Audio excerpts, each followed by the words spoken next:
बच्चों को दुआएं, बड़ों को सलाम। फ़िज़ा है मेरा नाम। यूर वॉचिंग मॉर्निंग विद फ़िज़ा।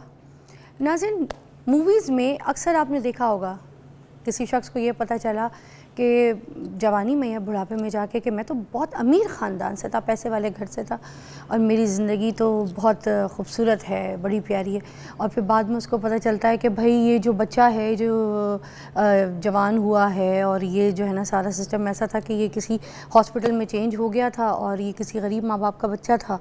और वहाँ से जो है ना जब बच्चा एक्सचेंज हुआ, अमीर के घर में एक बच्चा चला गया, गरीब के घर में चला गया एक्सचेंज में, तो वो जो गरीब के घर का बच्चा था वो अमीर में चला गया। उसने बड़ी अच्छी लाइफ गुजार ली और वो बोलता है कि ओह माय गॉड, जाके जब उसको पता चलता है कि ये क्या, ये मेरी ज़िंदगी थी और मैं यहाँ से यहाँ आ गया। और जो अमीर घर का बच्चा था वो गरीब के घर में जो है ना पल रहा होता है। इसी तरह का एक वाक़या जापान में पाया गया है कि जापान में 60 साल के बाद एक ड्राइवर को ये पता चला कि वो एक बहुत अमीर ख़ानदान से ताल्लुक़ रखता था और उनका बच्चा था। और ये बात उनको जैसे ही पता चली तो उस वक्त तक उनके जो अपने असली वालिदैन थे वो फ़ौत हो चुके थे। अब ये जो था उनके भाई, जो छोटे भाई थे, तो उनकी शक्ल से जब वो रिजेम्बलेंस हुए, आइडिया हुआ, जो भाई उनके साथ जो रह रहे हैं, जो उनके अपने भाई जिनको कहा जा रहा था कि इनके अपने भाई, तो वो उसकी शक्ल उनके साथ मिलती नहीं थी। फिर उनके जो पिए हुए सिगरेट थे ना, उन्होंने वो उठाकर उससे डीएनए टेस्ट करवाया, जिससे पता चला कि उनका डीएनए उनके साथ मैच नहीं कर रहा था। और फिर उन्होंने उस डीएनए की बेस पे उस हॉस्पिटल में जाकर पुराने रिकॉर्ड निकलवाए जहाँ पर असल जो भाई है उसका उन्होंने अपना पता लगवाया कि वो अपनी 60 साल ज़िंदगी गुजार चुका था और उसका जो भाई है उसने बड़ी गुर्बत में, बड़ी तकलीफ़ में अपनी ज़िंदगी गुजारी। और फिर अदालत में जब ये केस गया तो उन्होंने उसके हक़ में फ़ैसला दिया और वो हॉस्पिटल जहाँ पे वो बच्चा चेंज हो गया था, उस हॉस्पिटल को भी सख्त जुर्माना लगा। तो ये जापान का केस था। स्पेशली मैंने कहा आपके साथ शेयर करूं। आप लोग के वहाँ भी मैं आपको एक बात बताऊं, मैं अपना किस्सा आपके साथ बताती हूँ। जब फ़राल पैदा हुई, बहुत बड़े हॉस्पिटल में, यहाँ के लाहौर के बड़ा नामवर हॉस्पिटल है, तो उसके बावजूद एक डर और एक ख़ौफ ऐसा था कि हम लोगों ने सब ने, ख़ानदान वालों ने प्लान कर लिया था पहले ही कि जैसे ही बच्चा डिलीवर होगा तो उसके बाद मेरी नॉर्मल डिलीवरी थी वैसे, तो जब बच्चा बाहर जाता है रूम से बाहर, सारी फैमिली वेट कर रही होती है, तो मैंने सबको ऑर्डर्स लगाए थे कि बच्चे को बाद में देखना, ये रोना धोना, ये खुशियाँ बाद में करना, सबसे पहले तस्वीर खींचना बच्चे की नर्स से। तो नर्स की गोद से जैसे ही बच्चा लिया गया तो जो फवाद मेरे हस्बैंड थे, उन्होंने सबसे पहले फ़राल की तस्वीरें खींची। ऐसी भैड़ी तस्वीरें आई नहीं उसकी, क्योंकि बच्चा जो है ना पैदा होता है तो सूजा हुआ होता है, वो ऐसा उसका गाल यहाँ, उसकी आँख यहाँ, मुंह यहाँ। अगर वो पिक्चर अपनी दिखाऊँ ना, मैं कभी इसकी लगाऊँ और जवानी में लगा दूँ तो तौबा करेगी कि मामा मेरी कैसी पैड़ी शक्ल लगाई है। बच्चा पैदा होकर खूबसूरत होता है, आपने मेरी किस। तो जब बच्चा पैदा होता है ना सूजा हुआ होता है, तो फ़राल वो सूजा हुआ पिक्चर हमने खींची, इसलिए कि बच्चा जब वो वार्ड में जाता है ना, बच्चों के किड्स वार्ड में, जहाँ पे शीशे के रूम में बच्चे को रखते हैं, वहाँ पे बच्चा चेंज हो सकता है बैंड गलत लगा दिया जाए। आपने हॉस्पिटल्स के जो अमला है ना, जो स्टाफ है, उनके ऊपर रिलाई नहीं करना। ये मैं आपको बता दूं, आपका बच्चा पैदा हो, तस्वीर खींचें, आपके पास आइडेंटिटी होनी चाहिए कि आपका अपना बच्चा अंदर जाने के बाद कोई खबर नहीं कि वापस आएगा तो फिर बदल भी सकता है। सारे बच्चों की शक्ल एक जैसी लगती है, ये बात से इत्तफाक करेंगे वो पेरेंट्स जो माँ बन चुकी हैं, जो बाप हैं। तो खैर आगे चलते हैं। एक और बहुत मज़े की इंटरेस्टिंग स्टोरी है। एक जो मर्द हजरात की आदत होती है अपनी बेगम का ना नाम प्यार मोहब्बत में चेंज कर देते हैं, मोबाइल में सेव कर लेते हैं उस नाम से, ठीक है। अब तुर्की में ऐसे ही एक वाक़या हुआ, एक शख्स ने अपनी बीवी का नाम मोटी सेव कर दिया। अब तुम्बक को कहते हैं मोटी, उन्होंने तुम्बक के नाम से अपनी बीवी का नाम मोबाइल पे सेव कर दिया। अब जब उसकी बीवी ने उस फ़ोन पे देखा कि मेरे मियाँ के फ़ोन पे मेरा नाम तुम्बक के नाम से, मतलब तुम्बक का मोटी के नाम से सेव है, तो वो अदालत पहुँच गई और उसने कहा कि ये मेरी सेल्फ़ रिस्पेक्ट से खेला जा रहा है, ये भले मेरे शौहर हैं मगर ये मेरी इज़्ज़त से खिलवाड़ कर रहे हैं। मेरे नाम को एक जो है ना, ये मुझे उस पर अपने मोबाइल पे मोटी लिख के, तुम्बक लिख के, तो जो है ना वो जब मैं कॉल करती हूँ तो ही माइट शो एवरीवन, तो ये मुझे ज़हनी अज़ियत दी गई है। फिर अदालत ने उनके केस को एक्सेप्ट किया और तलाक़ करवा कर शौहर को अच्छा खासा जुर्माना किया। तो ये उन शौहरों को जो लोगों को दिखाते हैं, मैंने अपनी बीवी का नाम मोटी, अपनी बीवी का नाम कल्लो परी, अपनी बीवी का नाम चुंगड़, इस तरह का रखा हुआ है, या चिंगेड़ या चंगेज़ खान, ऐसे ऐसे नाम रखते हैं आप लोग। तो उन्होंने फिर अच्छा खासा बदला लिया। तो सुधर जाइए, आपकी भी बेगम मात अगर केस करने निकल गई ना, तो आप लोग के पास तो पीछे कुछ बचना भी नहीं है। जो छोटी मोटी नाक रह गई है ना, वो तो वैसे ही कट जानी है, क्योंकि ख़ानदान में आधी नाक तो वैसे ही बीवियाँ कटवा देती हैं। मियाँ कुछ गलत काम करते जाके सबको बताती हैं, पता है मेरे खावंद ने क्या किया। शो की तरफ आते हैं, आइए जी नाज़रीन, आज हम सर दर्द के हवाले से बात करेंगे। सर दर्द देखिए मोस्टली जो है, जो लोगों को होता है वो इस वजह से भी कि एक तो लोगों की फटीकें अपने सर पे ली हुई होती हैं, ठीक है ना, मगर जो मेडिकली अगर हम देखें उस हिसाब से हमें सर के दर्द का ना जो डायग्नोस्ट करने वाली चीज़ है वो हमें समझ नहीं आती। आज हम सर के दर्द का जो इलाज है उसको डिफरेंट तरीके से डील करना आपको सिखाएंगे। आपने एक्यूपंक्चर का नाम सुना होगा, मैं अपने शो पे 1-2 बार इस तरह का ये एक्सपेरिमेंट करके भी दिखा चुकी हूँ, मैंने अपने ऊपर भी करके दिखाया था। इट्स रियली वर्क्स बट आज जिनको हमने यहाँ पे मधु किया है, ये पाकिस्तान में is one of the best, ठीक है। डॉक्टर शहजाद अनवर साहब हैं, एक्यूपंक्चर के स्पेशलिस्ट हैं और उसके अलावा पेन मैनेजमेंट के कंसल्टेंट भी हैं। तो इनसे हम आज पूछेंगे कि एक्यूपंक्चर के हवाले से अगर हम देखें तो हमारी जो सर का दर्द है तो वो हम उससे किस तरीके से रिलीफ हासिल कर सकते हैं। तो आइए मिलते हैं। अस्सलाम वालेकुम। जी वालेकुम अस्सलाम। कैसी तबीयत शहबाज? अल्हम्दुलिल्लाह, आप ठीक हैं? Very nice. तो मुझे बताइएगा, एक्यूपंक्चर में वाकई में सर दर्द का इलाज होता है? Is that really true, it works? Yes, it's true. Not only headache बल्कि इसके अलावा और बहुत सी ऐसी बीमारियां जो यूजुअली डिफ़िकल्ट टू ट्रीट हैं या नाकाबिले इलाज समझी जाती हैं, हम उनका भी बहुत बेहतर इलाज कर सकते हैं। अगर हम बात करें सर दर्द की, तो इसकी 4 बुनियादी इकसाम हैं जो ऑलमोस्ट 90% लोगों को इफ़ेक्ट करती हैं। आज के दौर में मॉडर्न लाइफस्टाइल में बेंच डेस्क वर्क है, लैपटॉप्स हैं, कंप्यूटर्स हैं, मोबाइल्स हैं, बच्चों की स्टडीज़ हैं, तो इसमें जो सबसे कॉमन हेडेक है उसको हम कहते हैं सर्वाइकोजेनिक हेडेक। सर्वाइकोजेनिक हेडेक का मतलब ये है कि जो नेक के मोहरे हैं, अगर नॉर्मली अगर हम बैठे हैं एक दूसरे को देख रहे हैं तो हमारा पोज बिल्कुल न्यूट्रल है और कोई एक्स्ट्रा वेट नहीं है। अगर मैं अपनी नेक को यूँ नीचे 5 डिग्री करूँगा तो एक एक मोहरे पे 9 एक्स्ट्रा पाउंड वज़न आएगा, 4 kg के अराउंड। और जब आप मोबाइल को लैप में रख के देख रहे होते हैं या लैपटॉप पे काम कर रहे होते हैं तो आप 35 डिग्रीज तक आते हैं। दैट मीन्स के 7 × 9 63 पाउंड, ऑलमोस्ट 28 kg एक एक मोहरे पे एक्स्ट्रा वेट आ रहा होता है सर के वेट के अलावा, सिर्फ पोस्चर की वजह से। तो वो जो मसल्स हैं वो स्टिफ होते हैं, उसकी वजह से वहाँ पे जो खून की छोटी नालियाँ हैं जब वो ट्रैप होती हैं तो इस्कीमिया होता है, जिसकी वजह से फाड़ने वाला दर्द होता है, शदीद सर दर्द होता है, जिसकी वजह से जो रूरल एरियाज में लोग रहते हैं, कुछ माइयाँ वो अपने सर पे मलमल का कपड़ा बांध लेती हैं, बिल्कुल ऐसे कस लेती हैं, दर्द की वजह से भी। दर्द की वजह से वो बेसिकली वही कह रही होती हैं कि वो जो इस्कीमिया है ये उसको जब प्रेस करती हैं तो उससे थोड़ी सी ब्लड वेसल जो है वो रिलैक्स करती हैं, तो ब्लड फ्लो बेहतर होने से उनका दर्द बेहतर हो जाता है। ये टेक्निक भी सही रहती है? ये टेक्निक सही है। इसके अलावा अगर हम बात करें तो टेंशन टाइप हेडेक है। हम लोग most of the time stress में हैं, आप कम्यूट कर रहे हैं, ट्रैफिक जैम है, कहीं पहुंचना है, तो वो जो माइंड का सेटअप अल्लाह पाक ने ऐसा बनाया है कि वो अपना जो स्ट्रेस है वो नियरेस्ट अवेलेबल बॉडी पार्ट्स पे शिफ्ट करता है। तो यहाँ पे अगर हम देखें तो नियरेस्ट अवेलेबल नेक और शोल्डर्स हैं। आप देखें ज़रा सा स्ट्रेस होता है तो गर्दन और कंधे अकड़ जाते हैं, तो माइंड अपना स्ट्रेस जो है वो आप रात को अच्छी तरीके से नींद ना लेना और अगर आप गलत पोजीशन पे सो जाएं तो भी आपको सुबह सुबह जो है ना पूरी बॉडी में पेन, सर में pain and you feel very stressed. तो दूसरी टाइप आ गई टेंशन टाइप हेडेक। तीसरी जो बहुत कॉमन और सबसे जिसको हम कह रहे हैं कि स्टबर्न जो हेडेक है उसको हम मिग्रेन कहते हैं। मिग्रेन जो है वो यूजुअली आधे सर का दर्द होता है और ये इसका इंसिडेंस ख़वातीन में या जवान बच्चियों में ज़्यादा है एज़ कम्पेयर टू मेल्स। ये नहीं कि मेल्स में नहीं होता, लेकिन रिलेटिवली कम होता है और ये टिपिकली स्टार्ट होता है 11, 12, 13 साल की उम्र में, जब फीमेल्स का मेंस्ट्रुअल साइकिल स्टार्ट होता है। ये हार्मोनल इंड्यूस्ड है। अच्छा, तो मिग्रेन लोगों को डायग्नोज लेट होता है, लेट होता है, ठीक है। तो जो मिग्रेन है इसमें बेसिकली 3-4 फैक्टर्स हैं जो बहुत इंपॉर्टेंट हैं। इसमें एक तो जेनेटिक फैक्टर है कि आपके अम्मा अब्बा में से किसी को होता है तो आप फैमिली में रन करता है।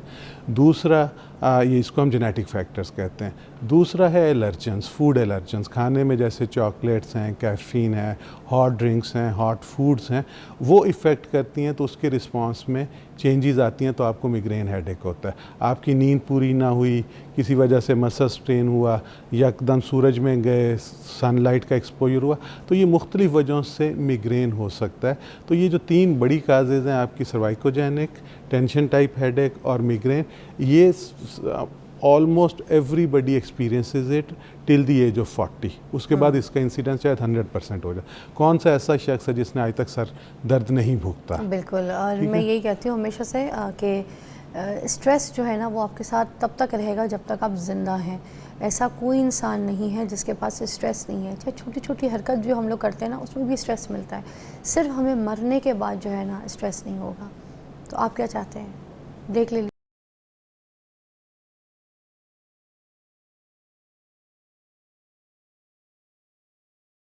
Welcome back, you watching morning with Fiza. हमारे पास शहजाद साहब मौजूद है और हम अभी उनसे ये पूछेंगे कि एक्यूपेंचर करवाने में कोई साइड इफ़ेक्ट अगर होते हैं तो वो भी हमें साथ साथ बता दें, क्योंकि बहुत सी ऐसी चीज़ें जिनके इफ़ेक्ट्स तो हैं पॉजिटिव बट कुछ साइड इफ़ेक्ट्स भी होते हैं। तो एक्यूपेंचर के हैं साइड बेनिफिट्स बहुत सारे मिलेंगे, साइड इफ़ेक्ट्स कोई नहीं है अगर प्रॉपरली किया जाए।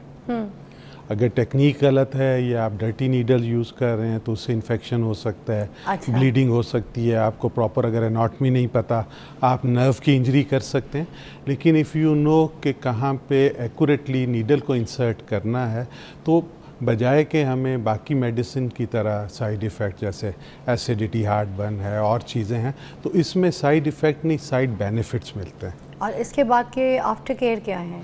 आफ्टर केयर कुछ भी नहीं है इसमें। जो सेशन से पहले की आफ्टर केयर है कि आप बिल्कुल एम्प्टी स्टमक ना हो, आपने लाइट सा कुछ खाया पिया हो और पेट भर के ना खाया हो। उसकी वजह अगर हमारे पास एक बंदे जिनको भी एक्यूपेंचर कराना है तो बट वो ये है कि वो पल्लेओं नहीं खाते, खाते पीते हैं, पल्लेओं नहीं खाते, फिर तो कोई इफेक्ट तो नहीं कर जाएगा? नहीं, पेट भर के ना खाया हो, पल्लियों खाया या बाहरों खाता है, that does not make a difference. पेट भर के ना खाया हो, पेट भर के ना खाया तो पल्ले तो खाते नहीं, पेट भर के ही खाया। हाँ, आइए अहमद साहब, हम आपको ज़रा एक्यूपेंचर का इलाज कराएंगे। ये हमारी टीम के सरबराह हैं। सरबराह कहाँ से सरबराह? आइए जी, तशरीफ़ रखिएगा। टेक्निकल टीम के सरबराह हैं हमारे और बहुत गुड लुकिंग से ब्रदर हैं अहमद हमारे। इनको एक्यूपेंचर करवाना है सर, तो अगर आप हमें फिर यहाँ पे स्टेप बाय स्टेप बताते जाएं, इनको करते भी जाएं। देखें जी, ये एक्यूपंक्चर नीडल्स, क्लोज कीजिएगा शहजाद साहब के हाथ को, चीज़ें वो दिखाते जी, जाएंगे। ये एक्यूपंक्चर नीडल्स हैं जिनको हम फिलीफॉर्म नीडल कहते हैं। और इसको अगर आप फोकस या जूम कर सकें तो आप देखेंगे कि इसका एक एंटीना टाइप हैंडल है। तो ये उसको पकड़ने के लिए या मैनिपुलेट करने के लिए, और आगे बहुत थिन जो है 32 गेज, बहुत बारीक नीडल। अच्छा। जो आपकी इंजेक्शन की नीडल होती है वो 22-23 गेज होती है, जो इससे ऑलमोस्ट डबल मोटी होती है। तो ये बिल्कुल बारीक है। और दूसरा इसके लिए हम, आप ये देखें, स्ट्रॉ टाइप चीज़, इसको हम गाइड कहते हैं। तो ये गाइड हम रख के इसके अंदर से नीडल पास करते हैं। तो गाइड बेसिकली जब स्किन को टच करता है तो जो लार्ज सेंसरी फाइबर्स हैं वो स्टिमुलेट होते हैं, तो नीडल के प्रिक का पता भी नहीं चलता। अच्छा। तो अभी हम करते हैं, तो आप पूछिएगा कि मुझे इनको, लास्ट टाइम जब मेरे शो पे किसी ने किया था तो उन्होंने ये इस्तेमाल नहीं किया था, ये जो आपके पास है जी प्लास्टिक का। जी, तो उसके बगैर भी कर सकते हैं क्या? जी, उसके बगैर भी कर सकते हैं। लेकिन अगेन आपने पहले भी करवाया, आज भी हम करेंगे, तो बताइएगा कि कौन सा कंफर्टेबल है। ओके, जो मैं हाथ पे करवाऊंगी तो जी, हाथ पे क्या फ़ायदा होता है इसको करवाने का? हाथ के और रिस्ट के अराउंड कुछ पॉइंट्स हैं जो आपकी फ्रंटल हेडेक्स जो हैं, वो हेडेक्स जो मैदा की वजह से, अगर आपको कॉन्स्टिपेशन है तो आपको फ्रंटल हेडेक होगी, इंडाइजेशन है तो उनके लिए ये पॉइंट है जिसको हम हगू या लार्ज इंटेस्टाइन 4 कहते हैं। इस तरह एक पॉइंट ये डॉर्सल पार्ट ऑफ दी आपकी जो आर्म है वहाँ पे है, ये जो आपकी टेम्पोरल या मिग्रेन हेडेक्स हैं उसको इफ़ेक्ट करता है। इस तरह कुछ पॉइंट सर के पीछे हैं जो आपकी विजन को, ब्लड प्रेशर को, और जो हेडेक्स हैं, जो ऑक्सीपिटल हेडेक्स हैं, उनको इफ़ेक्ट करती हैं और इमीडिएटली पेन रिलीफ होता है। वाह। और इनको जब भी आप करके दिखाएंगे वो किस चीज़ के लिए और कहाँ वो हम इनकी उसकी विजन के लिए, और जो हेडेक्स ग्लोबल जो पूरे सर में या ये पोस्टीरियर पार्ट पे होती है या नेक स्टिफनेस है उसके लिए। क्या आपको नेक स्टिफनेस होता है ऑफ एंड ऑन? इंशाल्लाह नहीं हुआ करेगा। चले जी, इनको स्टार्ट करते हैं। कहाँ पे आप बिल्कुल बैठ जाएं, आराम से बैठ इधर ही? जी, इधर ही। क्या मगर दिखेगा नहीं फिर इधर, अगर फिर इधर आ हम जाएगा। इनको इस तरफ बिठाते, इधर आ जाएगा हैं? इस तरह बल्कि बैठ जाए, आप ताकि इस बैक तरफ नजर उनकी आए। तरफ मुंह करके बैठेंगे तो वो वी कैन सी। आपको माइक लगा हुआ है, सो सॉरी जी यार। इसको स्टूल आगे कर लो, नीचे से आगे करो, आप उधर ही खड़े हो जाए, आप इधर खड़े हो जाए, आगे कर लो, आगे कर लो अहमद, और चलें बस ठीक आप है। बैठ जाओ, डन। तो ये ऑक्सीपिटल हेडेक है, ये जो बोन है, जो ये प्रोमिनेंस है, ये बोन है, इसके नीचे ये सॉफ्ट जगह है। और Okay. अगर आप मैं इसको प्रेस करूँगा तो इनको टेंडरनेस पेन, ये ठीक है। जगह जी पेन हो रही है ना आपको, ये मोस्टली हम सब लोगों के टेंडर हैं, और हम कहते हैं कि जी ना लाशौरी तौर पे भी इस जगह को प्रेस करते रहते हैं। ठीक है जी, ये मैंने वहाँ पे गाइड को रखा, और ये विद अ जेंटल प्रिक, क्या आपको नीडल का इंसर्शन फील हुआ? सच अ ब्यूटीफुल टेक्निक वाओ। कि आप अब उसको जितनी सेफ डेप्थ है वहाँ तक जाके इसको आप मैनिपुलेट करके, और 20 से 30 मिनट्स का सेशन होता है, Wow. That's it. और इसी तरह अगर यही पॉइंट हम अपोजिट साइड पे भी लगाएं, और शर्त ये है कि आपने स्टेराइल नीडल्स यूज़ करनी है, ओके। और हर दफ़ा हर पेशेंट के जिसके लिए पास करवा रहे हैं उनको बोलें कि आप हमारे सामने ओपन करें। आपके सामने ओपन करें, ताकि किसी किस्म का कोई इन्फेक्शन ना हो। इसी तरह ऑपोजिट साइड पे ये आपने बोन फील की, और उसके नीचे ये पॉइंट है जो टेंडर है, यहाँ पे आपने गाइड को प्लेस किया, एंड विद अ जेंटल, क्यों जी महसूस भी हुआ है मुझे ये बताएं? नहीं आपको फील भी नहीं होता। तो दिस इज सच, और 15-20 मिनट्स हम रहने देंगे। अच्छा। और इसमें एक केयर जो मैंने बताई कि एक पेट भरा हुआ नहीं होना चाहिए, और दूसरा बिल्कुल खाली पेट नहीं होना चाहिए। अच्छा। क्योंकि इसका नेचुरल इफेक्ट है एक्यूपंक्चर का कि ये हाइपोग्लाइसीमिया या शुगर लेवल लो करता है। अच्छा। तो ऑलरेडी अगर आपका शुगर लेवल लो साइड पे आप फास्टिंग कर रहे हैं या सुबह का खाया हुआ है, तो बेहतर है कुछ खा पी के फिर ये सेशन तो करवाएं। It works for sugar patients as well? Definitely endocrine effective points हैं, स्प्लीन 6 है, और पॉइंट्स हैं जिनसे जो टाइप 2 डायबिटीज़ है, ना सिर्फ उसका कंट्रोल बेहतर होता है, बल्कि जो इतनी उसकी कॉम्प्लिकेशंस हैं, जिसमें न्यूरोपैथीज़ हैं, रेटिनोपैथीज़ हैं, और इश्यूज़ हैं, वो सारे के सारे रिवर्स होते हैं। वंडरफुल, ये तो हमें नहीं बताया था। चलें, ये तो बड़ी अच्छी इन्फॉर्मेशन है। साथ तो साथ दिस इज़, आप देख सकते हैं कि जी कितना मासूम सा, और कोई पेन नहीं है, कोई कुछ नहीं अच्छा, है। और ये जो पट्टे चढ़ जाते हैं इधर, जी, उसके लिए भी हम ये डिफरेंट पॉइंट्स हैं जिनके लिए हम मुख्तलिफ एरियाज़ पे, हाँ। एक्यूपंक्चर की खूबसूरती ये है कि एक्यूपंक्चर के एक तो अपने स्पेसिफाइड पॉइंट्स हैं जो 380 हैं, और उसके अलावा अगर कहीं पे कोई ट्रिगर है, कहीं पे वो बैंड टाइट हुआ हुआ है, तो आप वहाँ पे भी उसको भी रिलीज़ कर सकते हैं। वेरी नाइस, ये तो बहुत इजी है। एक ब्रेक लेंगे, ब्रेक के बाद फिर जो हाथ के पॉइंट्स वाली बात मैं करी थी वो मैं यहाँ पे करके दिखाऊंगी। तो हम कर रहे हैं एक्यूपंक्चर, डॉक्टर शहजाद हमारे साथ मौजूद हैं। Take a break.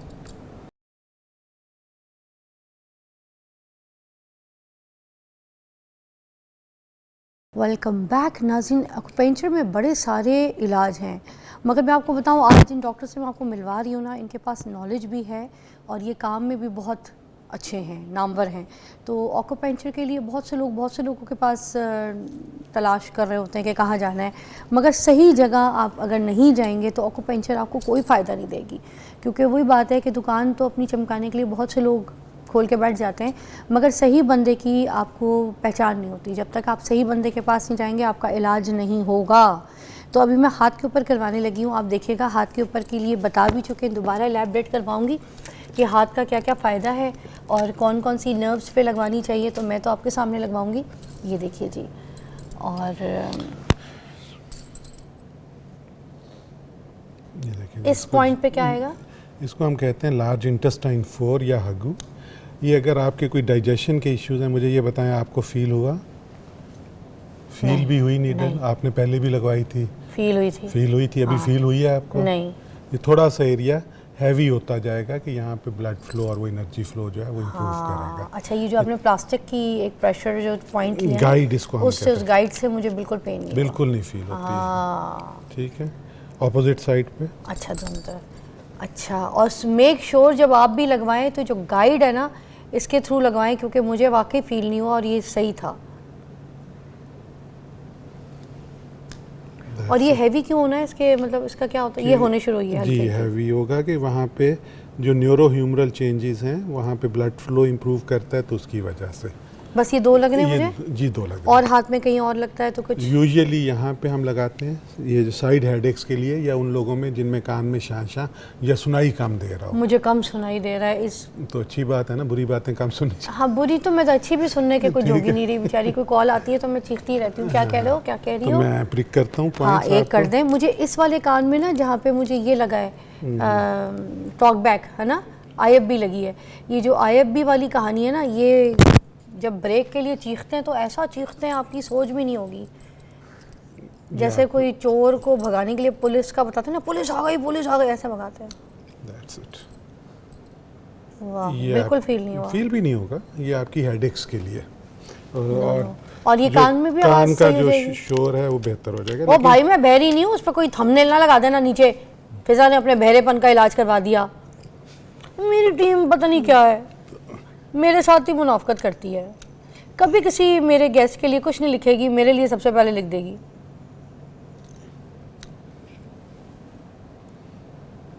That's it. Okay अच्छा, ये कान पे जाके और ये दोनों साइड हेडेक्स जो हैं आपको टेम्पोरल या सुनाई देने के मसाइल हैं, लेकिन ये पॉइंट हम रात में अवॉइड करते हैं रात में क्योंकि ये क्यों? ब्लड फ्लो इम्प्रूव करता है, तो आपको नींद ना आने का इशू हो सकता है। तो सो ये सारी चीज़ें हैं, ये तभी आपको पता चलेंगी अगर आपने थोरो ट्रेनिंग और थोरो सिस्टम से गुजरे हैं।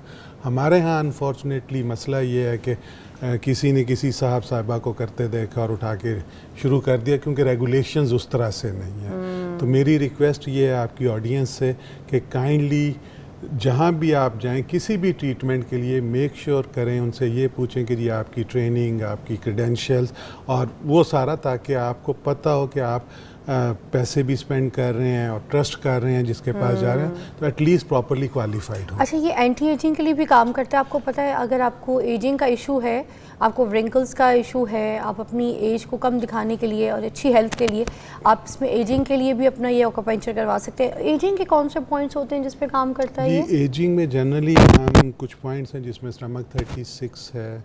बेसिकली इसका इफ़ेक्ट जो एंटी एजिंग इस तरह से आता है, जो इमीडिएट इफ़ेक्ट आता है जब भी हम किसी भी ऑक्यूपंक्चर पॉइंट को प्रिक करते हैं या प्रेशर देते हैं, बॉडी में एंडोर्फिन्स रिलीज़ होते हैं। एंडोर्फिन्स फील गुड केमिकल्स हैं, ये आपका हार्ट रेट काम डाउन करते हैं, आपकी जो ब्रेन में stress type waves, beta waves हैं उनको काम डाउन करते हैं। आपका जब ये सारी चीज़ें इंप्रूव करेंगी, आपका डाइजेशन इंप्रूव करता है, आपकी जो बोल हैबिट्स हैं वो रेगुलर होती हैं।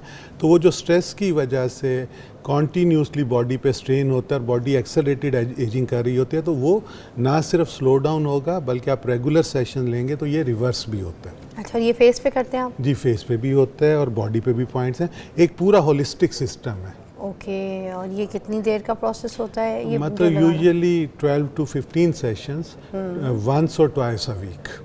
वाओ अच्छा, और इसके अलावा जो आप शुगर के लिए बता रहे थे, तो शुगर के लिए पॉइंट्स लेकिन में जी कहाँ शुगर्स के लिए डायबिटीज़, खासकर जो टाइप 2 डायबिटीज़ है, मैं टाइप 1 डायबिटीज़ की बात नहीं कर रहा, I am talking of type 2 diabetes, जिसकी बेसिक वजह जो है वो इंसुलिन रेजिस्टेंस होती है, इंसुलिन की कमी नहीं होती।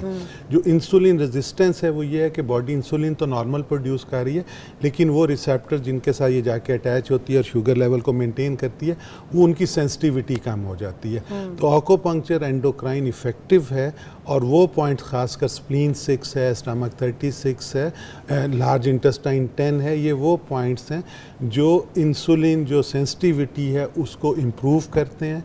आपका जो ग्लाइसीमिक लेवल्स हैं वो अगर अनकंट्रोल्ड हैं वो कंट्रोल होते हैं, और उसके साथ हेल्दी लाइफस्टाइल। मेरे इस वाले ऑक्यूपेंचर को क्लोज कीजिएगा, इसको मैं एक चीज़ दिखा, नहीं आपने भी ये क्लोज कैमरे पे कीजिएगा, ये दिख रहा है, आप ये देखिएगा, ये मैं ये वाली उंगली हिला रही हूँ सिर्फ, थोड़ा सा खोलिए, थोड़ा फ्रेम खोलिए, मुझे फिंगर दिखानी है अपनी, ये वाली फिंगर, सेंटर वाली फिंगर हिला रही हूँ, यू सी, तो वो मूवमेंट कर रहा है। इसका मतलब कि मुझे ऑक्यूपेंचर सही लगा है और जिस वेन के हिसाब से उन्होंने जिस वेन को हिट किया है वो वेन वहाँ पे बोल भी रही है। इसी तरह मेरे सारे ऑक्यूपेंचर किसी ना किसी वेन के साथ अटैच हैं और वो मूवमेंट पे बोल रहे हैं। इसका मतलब सही वेन पे उसने जाके इफेक्टेड, सही नब्स पे हाँ जाके उसने इफेक्ट किया है, काम किया है। अदरवाइज वो सिर्फ गोश्त पे नहीं लगा, इसलिए कहते हैं सही ऑक्यूपेंचर सही बंदे से कराएं, वरना कोई फ़ायदा नहीं है। ब्रेक के बाद मिलते हैं हम आपको।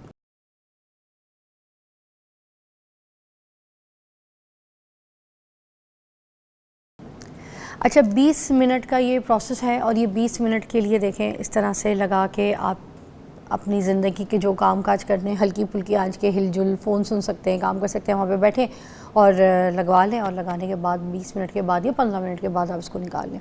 अच्छा, ये कब कब करवाने हैं, इसके सेशन का टाइम क्या होता है?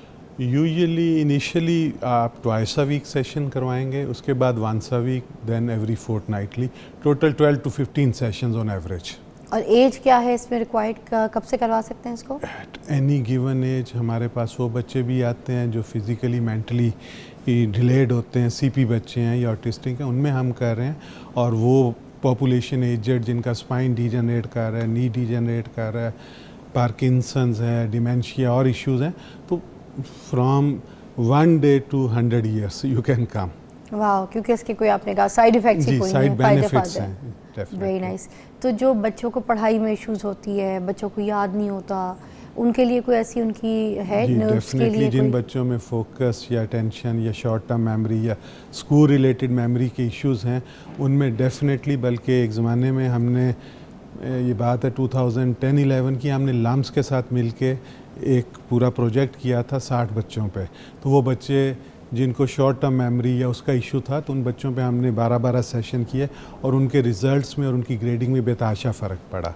वाह, रियली? यस। तो इसका मतलब जो बच्चे फोकस नहीं होते, जो पढ़ाई में थोड़े से वीक होते हैं या अटेंशन नहीं देते अपनी क्लास में, तो आप उनको भी ऑक्यूपेंचर करवा सकते हैं, विच इज़ वेरी सेफ, और उनमें फ़र्क भी आया है एज रिजल्ट। स्कूल्स के साथ ये प्लान की। छोटे बच्चों में तो हम नीडल्स भी पोक नहीं करते, फिर वो छोटी लेज़र्स जो हैं जो FDA अप्रूव्ड हैं, और वो बिल्कुल जैसे लाइट टच करती है वो करते हैं। और फेस पे भी अगर हमने करना है तो हम नीडल्स या वो नहीं करते कि कोई भी ब्लड वेसल अगर रप्चर हो गई तो फेस पे भी हम लेज़र ऑकोपंक्चर या फोटो बायोमोड्यूलेशन करते हैं। That is modern way of doing acupuncture. अच्छा, होता ये प्रिक ही है यूँ? उसमें प्रिक नहीं होता, फिर बस क्या? सिंपल वो आप लेज़र का जो प्रोब है, हाँ। आपने देखा होगा की चेन वाली, हाँ। वो नहीं, लेकिन जो FDA अप्रूव्ड हैं, जो प्रॉपर लेज़र्स हैं, तो वो हम स्किन के ऊपर रख के सिर्फ 30 to 40 सेकेंड्स के लिए मुख्तलिफ पॉइंट्स को या एरियाज़ को स्टिमुलेट करते हैं, जिससे ब्लड फ्लो इम्प्रूव करता है, केमिकल्स न्यूरल इन्फ्लेम जो एक्टिवेशन होती है, तो वो आपको सुई का जो खौफ है वो भी नहीं होगा। और बिनाई अगर किसी की कमज़ोर है उसके लिए कोई काम करता है ऑक्यूपेंचर? डेफिनेटली मायोपिया जो दूर की नज़र है और एज अगर 25 साल से कम है तो उसमें बहुत ज़्यादा फ़ायदा है। और वो बच्चे जिनको आजकल आप देखते हैं कि हर घर में हर बच्चे को ऑलमोस्ट चश्मा लगा हुआ है, तो उन बच्चों में जिनमें मायोपिया है और उनकी एज 25 ईयर्स से कम है, उसमें डेफिनेटली ऑक्यूपंक्चर या लेज़र ऑक्यूपंक्चर फोटो बायोमोड्यूलेशन का डेफिनेट एविडेंस बेस्ड रोल है। और ये इसकी भी कितनी सिटिंग्स में थोड़ा सा इससे बेहतरी आएगी? अगेन वेरी करता है कि आपका कितना वीकनेस है, एज कितनी है, but again generally speaking 12 to 15-20 sessions twice a week करें तो। वंडरफुल। हेयर ग्रोथ के लिए कोई काम करता है कोई? हेयर ग्रोथ में अगेन अगर मेल पैटर्न बाल्डनेस है या एलोपेशिया है तो उसमें डेफिनेट रोल हैं अलॉन्ग विद लाइफस्टाइल मॉडिफिकेशंस। और हेयर फॉल को रोकने के लिए? हेयर फॉल के लिए जो बेसिक चीज़ है, अगर हम देखें कि आजकल हमारे लाइफस्टाइल में बेकरी आइटम्स का इंटेक और वो ज़्यादा है, तो जब तक हम स्वीट का इंटेक, ख़ासकर जो आर्टिफिशियल जो जैसे ग्लूकोज है या शुगर है, जो रिफाइंड शुगर्स हैं, उनका इस्तेमाल कम नहीं करेंगे, आप ये एक्सपेक्ट करें कि आपका हेयर फॉल रुकेगा या इम्प्रूव करेगा, वो पॉसिबल नहीं है। तो lifestyle modification, dietary modification along with treatment, फिर हमें ज़्यादा बेहतर इफ़ेक्ट मिलता है। क्या बात है। अच्छा, लोग देखें ना, ये अपने बालों का ख्याल नहीं रखते, अपना ख्याल नहीं रखते सेहत का, तो लोग अब तो जाके जो है ना हेयर ट्रांसप्लांट की तरफ चले गए, क्योंकि अब लड़कियां भी हेयर ट्रांसप्लांट करा रही हैं। अब ये वाले नौबत आ गई। तो हम अपनी चीज़ों को जिस तरीके से बेहतर कर सकते हैं अपनी डाइट से, अपनी ग़िज़ा से, और उसके बाद अगर इस तरह के कुछ इलाज हैं जिनसे आपको लगता है कि आपकी चीज़ों की बेहतरी हो सकती है, तो हम अपने आप को मॉडिफाई करके उन चीज़ों पे रहें तो बेहतर है। हम तो अब बिल्कुल वो वाली हमारी चीज़ें हो गई कि अब हम सर्जरीज़ के बगैर तो ठीक रह ही नहीं सकते। अब हम जब तक hair plant surgery, face surgery, जिस्म की सर्जरी तब तक नहीं करवाएं, तो फिर तब तक तो हमारी जो है ना सेहत और ख़ूबसूरती हमें लगता है हमारा साथ ही नहीं दे रही। अच्छा, घर में कोई खुद कर सकता है? अगर किसी को ये पॉइंट्स पता लग जाए आप तो कोई बड़ा प्रेशर डेफिनेटली खुद कर सकते हैं। कर सकते हैं? बिल्कुल कर सकते हैं, लाजमी नहीं है कि आपने नीडल प्रिक करना है या वो करना है। फिर तो इन्हीं पॉइंट्स को अगर आप थंब के साथ अगर प्रेशर दें और आप सर कैसे कैमरे में दिखाएं, मैं भी सीखूं। आप नीडल्स अगर उतार लें ये मेरे तो उतारें। हो गया ना मेरा? जी जी, इट्स बीन 20 मिनट्स। ओके। ठीक है। अच्छा, सर दुख रहा हो तो वो किस तरह, वो भी बता दें। सर दुख रहा है, अगर फ्रंटल हेडेक है तो ये पॉइंट जो आपकी इंडेक्स फिंगर और थंब के दरमियान है, यहाँ पे जो सॉफ्ट मसल है, ठीक है, आपने अपनी इंडेक्स फिंगर नीचे रखनी है और थंब ऊपर रखें और उसको आप ये सर्कुलर उसको प्रेशर दें। आप फील करेंगी कि ये इंतहाई टेंडर है, मतलब दबाने से पेन कर रहा है। अगर आप करेक्ट जगह पे, आप इसको जेंटली मोबिलाइज करें, आपकी विजन की जो ब्लरीनेस है वो और आपकी जो फ्रंटल हेडेक्स हैं ये इम्प्रूव करेंगी। क्योंकि जब हम इस एरिया को स्टिमुलेट करते हैं तो इमीडिएटली जो आपका फ्रंटल और प्री फ्रंटल कॉर्टेक्स है वहाँ पे ब्लड फ्लो इम्प्रूव करता है।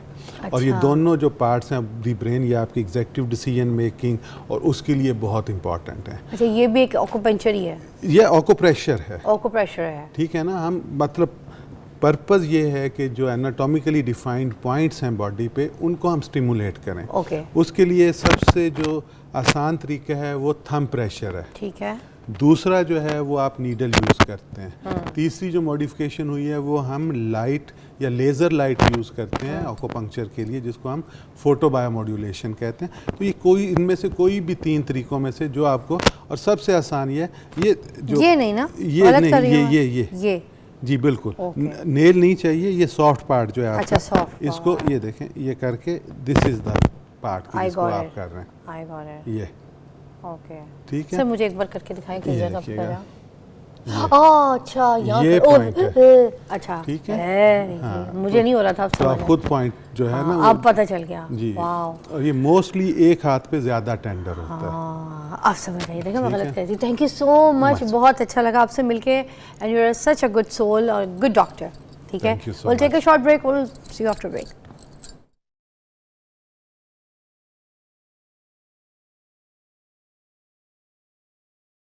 Welcome back, you watching morning with Fiza. नाज़रीन, आपको पता है कि आजकल सर्वाइकल कैंसर जो है वो बहुत ज़्यादा फैला हुआ है और इसी के हवाले से आपको पता है कि एक वैक्सीन भी जो है वो ईजाद हो गई है और वो ईजाद काफ़ी टाइम से हो गई, मगर ये कि लोगों को इसकी अवेयरनेस अभी बहुत कम है।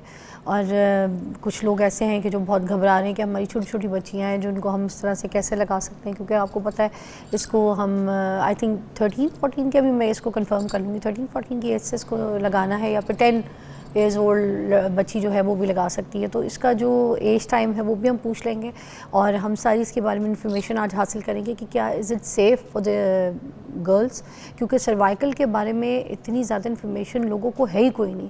और अगर रूरल एरियाज़ में आप चले जाएँ तो वहाँ पर अभी भी, देहात में तो औरतों को पता ही कोई नहीं है, और अगर हो जाती है उनको कोई इन्फॉर्मेशन या उनका कोई डायग्नोस्ट हो जाता है कि इनको सर्वाइकल कैंसर है, तो वो अपना इलाज नहीं कराती, शर्माती हैं, घबराती हैं, और घर वाले भी कहते हैं कि क्या इसके इलाज के लिए जाना है, बस अब यही ज़िंदगी थी, जो मिल गई है, जितना है अब जियो। तो ये जो गाँव ग्राम के लोग हैं ना, ये अभी भी बाहर अपनी बच्चियों को इसके इलाज के लिए लेकर नहीं जाते हैं। तो इसकी अवेयरनेस के लिए आज ये हमारा प्रोग्राम है। और मैं, आपको पता है पूरा अक्टूबर हमने कैंसर के ऊपर जो है बात की है, तो ये भी सर्वाइकल कैंसर इसी से मुंसलिक है। तो आज इसके ऊपर भी हम बात करेंगे। जो हमारे पास आई हैं, जो खातून डॉक्टर हमारे पास मौजूद हैं, वो किसी तारुफ के मोहताज नहीं है। डॉक्टर रबीका रिजवान हमारे साथ हैं, जो कि गायनाकोलॉजिस्ट हैं। शी इज़ वेरी फेमस, अपने काम में बहुत माहिर हैं। तो आज हम इनसे सारी इन चीज़ों के बारे में बात करेंगे कि सर्वाइकल कैंसर होता क्या है और ये ख़वातीन में क्यों होता है। अस्सलाम वालेकुम। वालेकुम अस्सलाम। रबीका जी, आप यहाँ से बताइएगा कि ये जो वजूहात हैं इसकी क्या है, क्यों होता है सर्वाइकल कैंसर, रीज़न्स क्या होते हैं? जी, सर्वाइकल कैंसर यूट्रस का कैंसर है, यानी यूट्रस जिसे हम बच्चेदानी कहते हैं, ये बच्चेदानी के मुंह का कैंसर है। सर्वाइकल कैंसर की सबसे बड़ी वजह है HPV, ह्यूमन पैपिलोमा वायरस, जो कि आम वायरसेस की तरह एक वायरस है। And this is the strongest factor जो कि जिनसी ताल्लुकात से फैलता है, यानी कि सेक्सुअल कॉन्टैक्ट यानी स्किन टू स्किन कॉन्टैक्ट के ज़रिए ये HPV फैलता है, जो कि सबसे बड़ी रीज़न है सर्वाइकल कैंसर की। अब उसमें इसके अलावा जो कॉजेज़ हैं, स्मोकिंग, वो औरतें जो बहुत ज़्यादा सिगरेट पीती हैं उनमें सर्वाइकल कैंसर कॉमन है। फिर वो लोग जो पिल्स लेते हैं, में तो हुक्का भी पीती हैं, तो बहुत उससे भी ज़्यादा, होता है? बिल्कुल। हुक्का उतना नहीं करेगा जितना सिगरेट, बिकॉज टोबैको, अगर हुक्के में भी टोबैको का कंटेंट है तो वो कैंसर करेगा। टोबैको एक कैंसरस एजेंट है। सो सिगरेट टोबैको करती है उसमें।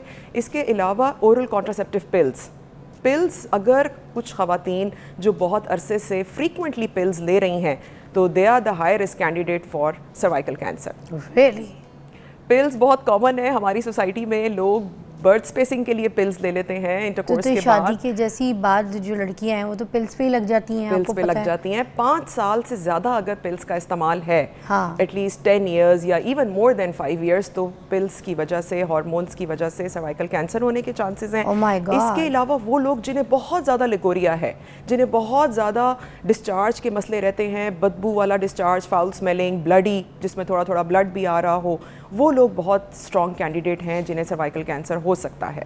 अच्छा, तो ये जो सिम्टम्स हैं एग्जैक्टली जो आपने अभी थोड़े से बताए, इसको कुछ और इलेबरेट भी करना है जी। ताकि अगर अपना खुद एग्जामिन करना है, चेक करना है, तो उसमें आपने जो जो पॉइंट्स बताए इसको ज़रा डिटेल में एक बार फिर दोबारा जी, बता दें। ये मैंने आपको बताई हैं वजूहात कि जिनकी वजूहात, वजह से ये फैलता है। सिम्टम्स में सबसे बड़ा सिम्टम आता है डिस्चार्ज। अक्सर ख़वातीन डॉक्टर्स के पास जाती हैं कि हमारा कुछ अरसे से पानी पड़ रहा है या बहुत ज़्यादा ब्लड की तरह कुछ बहुत ज़्यादा ब्लीडिंग हो रही है, कमज़ोर भी तो हो जाती होंगी। अनस्केजुअल ब्लीडिंग है, बिल्कुल कमज़ोरी, क्योंकि जब भी कैंसर होगा वेट लॉस होगा और एपेटाइट डिस्टर्ब होगी, हड्डियों की पूरी जान निकल हड्डियों की जाती जान, होती है। बिल्कुल ऐसा ही Oh है, my खाना पीना नहीं God. खाया जाएगा। और फिर क्या होता है कि डॉक्टर्स की तरफ से वो फिर अक्सर औकात चीज़ डायग्नोज होने में टाइम लगा लेती है, बिकॉज सर्वाइकल कैंसर अपना आप बहुत देर से बताता है। ये वो कैंसर है जो जल्दी नहीं डिटेक्ट होता। Exactly. ये जब अपना आप दिखाएगा, ये लास्ट स्टेजेस आई हुई होंगी। अच्छा, इसके स्टेज कितने हैं? इसके स्टेजेस स्टेज 1 2 3 4, लेकिन स्टेज 1 2 तो आते ही नहीं है, क्योंकि अक्सर ख़वातीन इग्नोर करती हैं कि डिस्चार्ज है, ये तो कॉमन है, कोई बात नहीं, होता ही है। और या फिर अगर ब्लीडिंग है, 1 महीने में 2-2 दफ़ा ब्लीडिंग हो रही है, औरत के जो ख़ास आयाम हैं उन्हें तारीख पे आना चाहिए था, अगर ये 2 से 3 दफ़ा अनस्केजुअल्ड ब्लीडिंग आ रही है, it means it is alarming. Okay. आप जाएं और डॉक्टर को दिखाएं कि ये ब्लीडिंग क्यों है।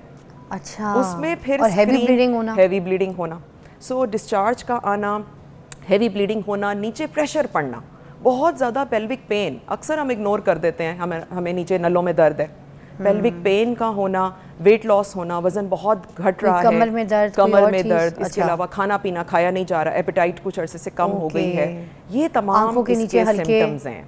बिल्कुल, आंखों ये के नीचे strong- हल्के भी आंखों मैंने के पढ़ा नीचे था, फिर हाँ। बहुत देर से जब खून की कमी होना शुरू होगी तो फिर वो खून की कमी के सिम्टम्स आना Oh स्टार्ट my हो जाएंगे। God. और फिर बाकी सारे सिम्टम लाइक हेयर फॉल भी होगा, जान नहीं होगी, खड़े नहीं हो सकते, चल नहीं सकते, काम नहीं कर सकते, तो इतने सारे इश्यूज ये बढ़ते चले जाते हैं। और ये मैंने देखा है रूरल एरियाज़ में लड़कियों को है प्रॉब्लम्स, बहुत ज़्यादा है। मगर उधर कोई अवेयरनेस नहीं है, उनको कोई बताता नहीं है। आप प्लीज़ हमारे प्रोग्राम के तवज्जुह से पहले ये तो क्लियर कर दें, फिर आगे चलते हैं कि उनको प्लीज़ इलाज करवाएं या फिर उनको डॉक्टर्स के पास ले जाके, उनको शर्माएं नहीं। फैमिली बहुत शर्माती है, ये वो बात कहती है इसका क्या इलाज करा, और ख़ुद कुछ लड़कियाँ भी ना वो बहुत शाय फील करती हैं, वो कहती है हमने इलाज नहीं करवाया। ऐसा ही है, सही कहा आपने। इसके फिज़ा। बारे में प्लीज़ आप कुछ आपके कहें। प्लेटफॉर्म से मैं ये बात सबको बताना चाहूँगी कि आप ध्यान करें, बिकॉज पाकिस्तान में 5,000 से 10,000 नए केसेस 1 साल में आए हैं और उनमें से 3,000 ख़वातीन की अमवात हो चुकी है, और ये बात अभी सबको नहीं पता।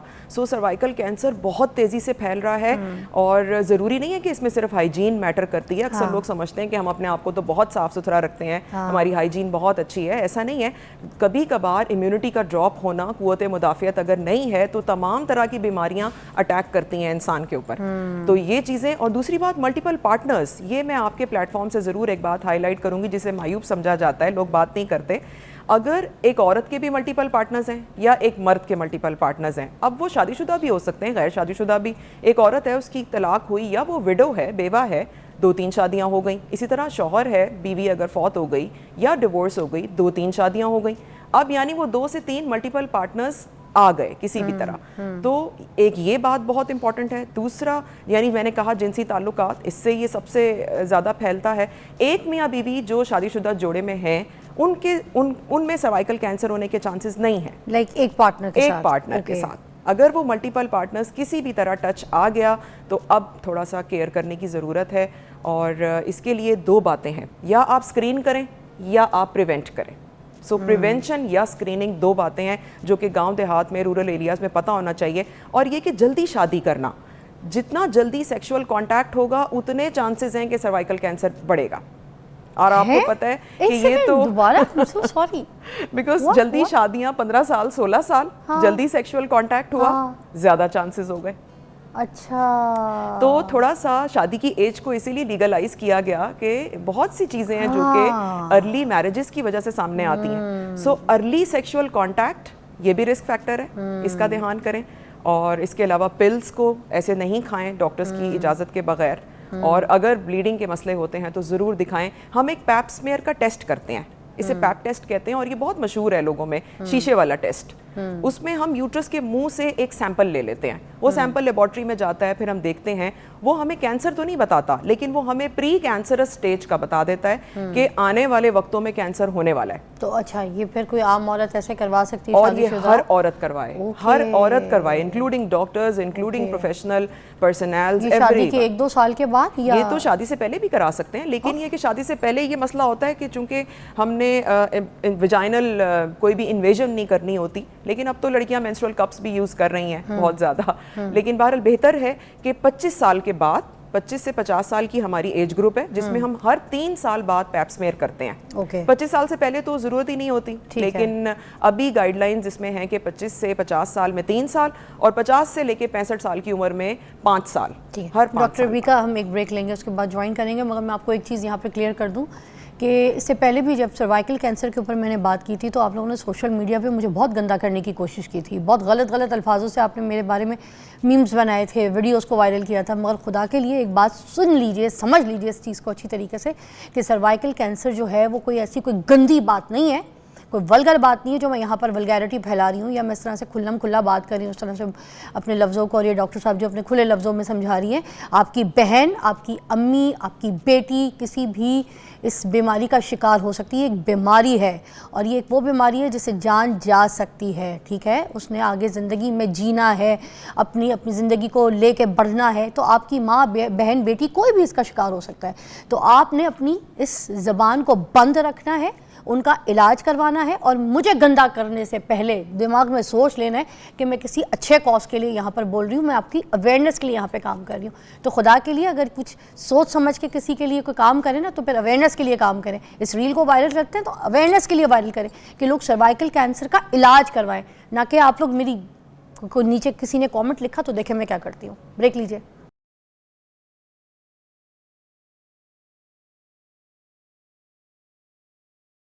अच्छा जी, डॉक्टर रबीका हमारे साथ मौजूद है, गायनाकोलॉजिस्ट है, और HPV जो आपको पता है सबको कह रहे हैं कि लगाना है वैक्सीनेशन बच्चियों को, और मेरी भी क्योंकि 10 साल की बेटी है तो मुझे भी यही है कि फ़िलहाल को लगवाऊं कि नहीं लगवाऊं।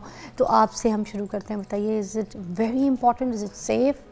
देखें फ़िज़ा, हम बहुत सी वैक्सीन अपनी ज़िंदगी में लगवाते हैं। बच्चा पैदा होता है, TB की वैक्सीन, फिर उसके बाद पोलियो की वैक्सीन, फिर प्रेग्नेंट खातून की बात करें तो हम टेटनस की वैक्सीन लगवा रहे होते हैं। हम इस तरह की वैक्सीन के लिए तो कुछ नहीं कह रहे होते, लेकिन जब कोविड-19 की वैक्सीन आई तो बहुत शोर मचा कि ये वैक्सीन ज़िंदगी ख़त्म कर देगी, बांझपन ले आएगी और क्या क्या कुछ कर देगी। अब इसमें और कोविड-19 की वैक्सीन में पहले तो मैं बताऊं सबसे बड़ा फ़र्क क्या है कि कोविड-19 की वैक्सीन पहली दफ़ा आई थी 2020 में, लेकिन HPV की वैक्सीन 2006 से चल रही है, और अमेरिका, ऑस्ट्रेलिया, सब जगह इसके ट्रायल्स हो चुके हैं, और ये कोई कॉम्प्लिकेशंस, लॉन्ग टर्म कॉम्प्लिकेशंस अभी तक सामने नहीं आई। मैंने सुना है पाकिस्तान में एक बार आई थी, फिर उसके बाद बंद हो गई। पाकिस्तान में हम प्राइवेटली लगा रहे थे। गार्डासिल और सर्वरिक्स 2 वैक्सीन्स हैं, एक HPV के 5 कंपोनेंट्स को कवर करती है और एक उसके 2 कंपोनेंट्स को, क्योंकि HPV की सब टाइप्स हैं 6, 11, 16, 18, 31। तो अब जो हुकूमत ने चलाई है मुहिम, इसमें हम 16 और 18 को कवर कर रहे हैं, और ये HPV वैक्सीन 9 से 14 साल की बच्चियों को लगाना है। हमारा मोटिव ये है कि पहले सेक्सुअल कॉन्टैक्ट से पहले हम वैक्सीन लगा दें, यानी शादी की आजकल एवरेज एज 15 साल 16 साल है। सिर्फ अर्बन एरियाज नहीं, सब अगर एरियाज को हम गांव देहात को भी देखें तो 15, 16, 17 इस एज में ज़्यादातर शादियां आजकल हो रही हैं, जो कि वायोलेशन भी है, एक तरह से लीगल एज नहीं है। लेकिन अब एहतियात के तौर पे हमने जो एज ग्रुप सेलेक्ट किया वो 9 से 14 था, ताकि पहले सेक्सुअल कांटेक्ट से पहले वैक्सीन लग तो जाए। ये 10 साल की उम्र से लग सकती है? 9 से 14 ज़्यादा बेहतर है, 9 से 14। और इसमें भी मैं ये बताना चाहूँगी कि देखें, पेशेंट सिलेक्शन बहुत मैटर करता है। अब हर वैक्सीन आप अगर नॉर्मली भी देखें, हमें बुखार है, नज़ला ज़ुकाम है, वायरल है, हम वैक्सीन नहीं लगवाते। क्यों? क्योंकि वैक्सीन बजाते खुद एक हैवी चीज़ है। वैक्सीन ने जाके इम्यून सिस्टम पे काम करना है, एंटीबॉडीज़ बनानी है। तो अगर हमें बुखार है, कोई ब्लीडिंग डिसऑर्डर्स हैं, खून हमारा जमता नहीं है, कोई मौरूसी बीमारियां हैं, कोई जिल्द का मसला है, या कोई वायरल डिजीज़ हुई हुई है, या बहुत ज़्यादा कोई शिद्दत से बीमारी ऐसी चल रही है पिछले दिनों से, तो प्लीज़ आपके प्लेटफॉर्म से मैं ये बताऊंगी कि आप वैक्सीन ना लगवाएं। उस सूरत में वैक्सीन कोई ना कोई रिएक्शन करेगी। अच्छा। और फिर हम ये कहेंगे कि वैक्सीन की वजह से ऐसा कुछ हो गया। तो वैक्सीन कुछ नहीं कर रही, वैक्सीन लगवाएं, अच्छी बात है, गर्ल्स और बॉयज़ दोनों को लगवाएं, ये दोनों के लिए। मैं HPV पे वापस आना चाहूँगी। डॉक्टर जावेद इकराम भी हमारे पास आए थे, तो उन्होंने कहा कि मैंने अपनी नवासी को जो है ना, जावेद अकरम साहब जो है, उन्होंने कहा मैंने अपनी नवासी तक को भी लगवाई, वो बहुत छोटी सी है, इसी तरह फराल मेरी बेटी जैसी एज की है, तो कह रहे हैं उसको तो हमने लगवा दिया, अब सेफ़ है, तो फिर मैं अपनी फैमिली में लोगों को लगवा रहा हूँ। मगर देखें वो बता के गए थे, उसके बाद फिर मुझे लोगों ने थोड़ा सा बहका दिया, मुझे लोग कह रहे हैं कि नहीं ये तो इस वजह से ये लगवाई जा रही है कि बच्चे पैदा ना हो, आगे फिर बच्चियों को बच्चे नहीं पैदा होंगे तो प्रेगनेंसी मुश्किल हो जाएगी। नहीं, और ये कोई पूरी प्लानिंग के है। तहत जो है ना ये वैक्सीन निकाली गई है और ये है, तो प्लीज़ इसको ज़रा और इलेबरेट करें, क्योंकि दिलों से डर नहीं जा रहा। नहीं जाता, बिल्कुल ऐसा ही है, इंसान डरता तो है, शक शुबात तो आते हैं, लेकिन देखें वैक्सीन कुछ नहीं कर रही ऐसा। लेकिन उन लोगों के लिए जो बहुत डर रहे हैं, अगर आपको लगता है कि ख़ानदान में शादी हुई है या ख़ानदान से बाहर शादी हुई है, और आपको, अब वही बात है ना कि मुस्तकबिल के बारे में तो कोई कुछ नहीं कह सकता कि एक शादी है, दूसरी शादी है, तीसरी शादी है, कितनी होंगी, इरादा तो इंसान एक का ही कर लेता है, लेकिन हालात का नहीं पता होता। तो अगर आपको इतना यकीन है कि ये एक ही शादी रहेगी, एक ही कपल है, एक ही मियाँ बीवी हैं, ठीक है, नहीं लगवाएं आप वैक्सीन। या अगर आपको बहुत यकीन है, फैमिली में कोई डिजीज़ नहीं है, फैमिली में कैंसर्स की हिस्ट्री नहीं है, फिर आप नहीं लगवाएं वैक्सीन। दूसरी बात कि अक्सर लोग समझते हैं कि 9 से 14 की उम्र निकल जाएगी तो हम नहीं लगवा सकते। नहीं, ऐसा नहीं है। 25 साल में भी वैक्सीन लग सकती है, 26 में भी लग सकती है, आगे भी लग सकती है, लेकिन चूंकि उस वक्त तक शादियां हो चुकी होती हैं, सेक्सुअल कांटेक्ट हो चुका होता है, तो थोड़े से नहीं असर है उसका। अगर डिजीज उस वक्त तक नहीं हुई तो वो अभी भी आपको बचाएगी। मसला ये है कि अगर एक दफ़ा सर्वाइकल कैंसर हो गया, फिर आप वैक्सीन नहीं लगा सकते, फिर आप वैक्सीन से उसको बचा नहीं सकते। ये वैक्सीन किधर जाके काम करती है? ये वैक्सीन इम्यून सिस्टम पे काम करेगी। ये वैक्सीन हमारे जो इम्यून सिस्टम, जो हमारा क़ुव्वत मुदाफ़ियत वाला जो निज़ाम है, जिन्होंने एंटीबॉडीज़ बनानी है, अल्लाह ताला ने हमारे अंदर एंटीबॉडीज़ बनाई हैं कि जैसे ही कोई दुश्मन बीमारी अटैक करती है तो वो अपने लेके खड़े हो जाते हैं, अपने तोप खाने लेके खड़े हो जाते हैं। यूँ समझ लें कि उन्होंने उस कीड़े को, उस बीमारी को मारना है।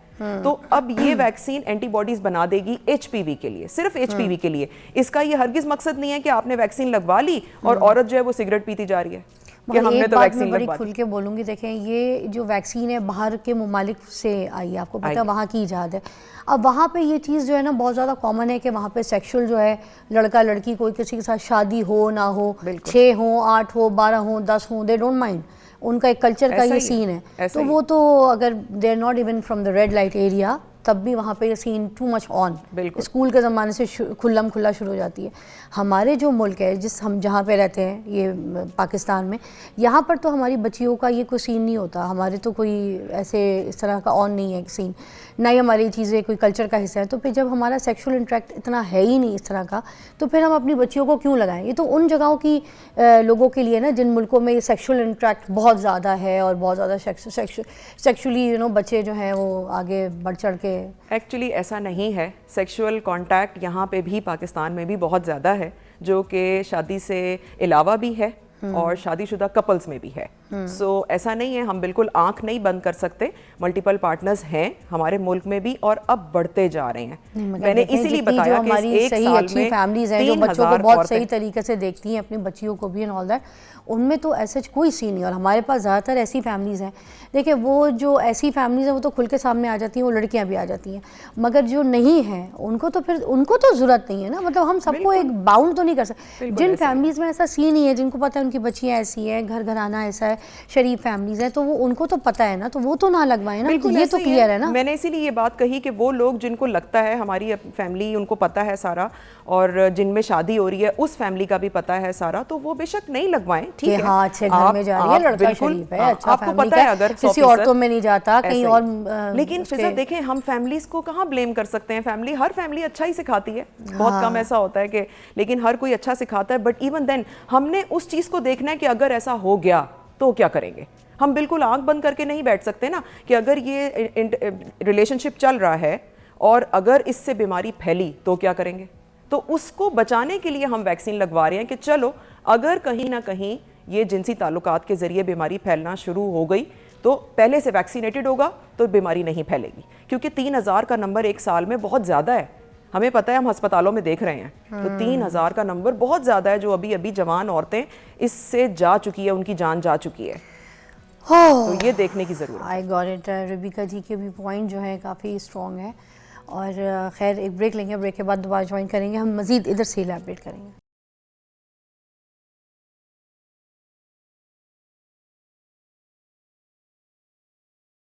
Welcome back. रबीका जी हमारे साथ मौजूद हैं, गायनेकोलॉजिस्ट हैं, किसी तारुफ के मोहताज नहीं है। बड़ा अच्छा आज हमें इन्होंने गाइड किया है सर्वाइकल कैंसर के हवाले से। मैं एक और चीज़ आपसे पूछना चाहूँगी कि मुझे बताइएगा कि जो मीडिया है, ये जो हुकूमत है, ये किस तरीके से काम कर सकती है इसकी अवेयरनेस के लिए?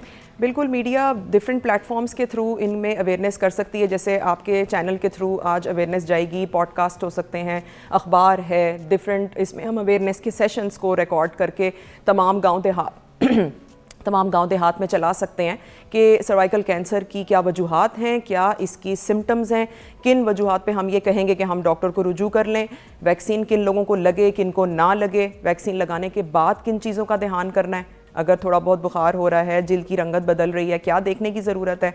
और ये सब चीज़ें हैं कि डिफरेंट सेशंस और छोटे छोटे प्रोग्राम्स, या इवन हम ये भी कर सकते हैं कि हम अपने अवेयरनेस की टीम्स डिफरेंट गांव देहात में भेजते हैं, जिसके ज़रिए हम छोटे छोटे वहाँ पे मेडिकल कैंप्स लगा लेते हैं। अच्छा। तो वो मेडिकल कैंप्स डायरेक्टली हम इंटरेक्ट करते हैं लोगों के साथ, और वो एक सबसे अच्छा ज़रिया होता है। तो अच्छा, अगर ये सर्वाइकल कैंसर हो गया है तो ये यूट्रस रिमूव करना इज़ मस्ट? अगर सर्वाइकल कैंसर हो गया है तो कोई भी सबसे स्टेज में, पहले फर्स्ट, सेकंड, थर्ड, हाँ कोई भी? नहीं, देखने की ज़रूरत है बायोप्सी करके। बायोप्सी करेंगे और ये देखेंगे कि वो अभी तक बच्चेदानी के अंदर तक है या बाहर निकल गया। अगर वो बाहर निकल गया, अब हम सर्जरी नहीं करेंगे, वो सर्जरी रिस्की है, क्योंकि मरीज़ की जान बचाना ज़रूरी है, यूट्रस को निकालना उतना फिर अब ज़रूरी नहीं रहा। उस सूरत में हम कीमोथेरेपी देते हैं, जो कि कीमोथेरेपी की कुछ दवाइयाँ यूट्रस के होती साथ ही हैं। साथ? बिल्कुल, वो ओके। यूट्रस भी अंदर है, कैंसर भी अंदर है, लेकिन जब हम कीमोथेरेपी दे देंगे, रेडियोथेरेपी, शुआएं दे देंगे, तो वो कैंसर वहीं पे सो जाएगा।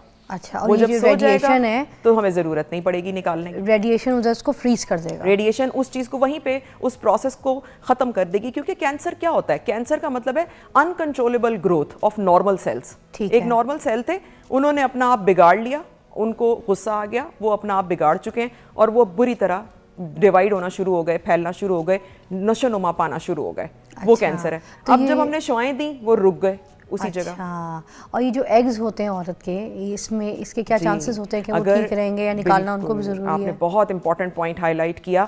अगर कोई यंग औरत है, उसे सर्वाइकल कैंसर हुआ, और कोई भी, या ओवेरियन कैंसर है, या इवन यूट्राइन कैंसर है, किसी भी वजह से अगर हम रेडियोथेरेपी देते हैं तो हम एग फ्रीज कर लेते हैं, अच्छा, क्योंकि वो उस औरत ने आगे जाके फर्टिलिटी प्लान करनी है, बट प्रेगनेंसी प्लान उसको तो करनी है। कैंसर हो चुका है, फिर जी, कैंसर में भी बेशक एग्स कैंसर जो हो है गया। वो कैंसर के, बिल्कुल, अब देखिए वो देखना पड़ेगा ना, हम यूट्रस अगर रिमूव नहीं कर रहे हाँ। तो फिर तो हमें एग्स चाहिए होंगे। ठीक है। अगर जैसे अब बड़ी आंत का कैंसर है, ओके। वो बहुत कॉमन है। इसमें बड़ी आंत अंडेदानी के, बच्चेदानी के साथ ही पड़ी होती है। अगर छोटी आंत बड़ी आंत का कैंसर है, हमने शुआएं देनी है, तो हम क्या करेंगे कि ओवरी में से एग्स निकाल के फ्रीज कर लेंगे, ठीक है। ताकि वो औरत कल को प्रेगनेंसी प्लान कर सके। अच्छा, लेकिन अगर कोई कैंसर ऐसा है जिसमें यूट्रस ही निकालना पड़ गया, तो फिर तो प्रेगनेंसी के कोई चांसेस तो नहीं कोई है। chances सो नहीं। सर्वाइकल कैंसर में भी अर्ली स्टेजेस में सर्जरी कर सकते हैं, यूट्रस रिमूव कर सकते हैं, कैंसर खत्म हो जाएगा।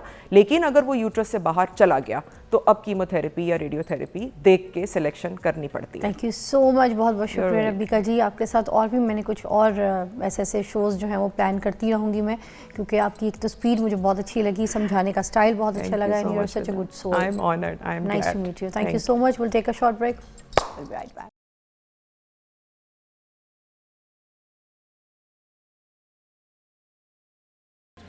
आ गए, वापस आ गए। आपको बताऊं मैं, या आपको बताऊं?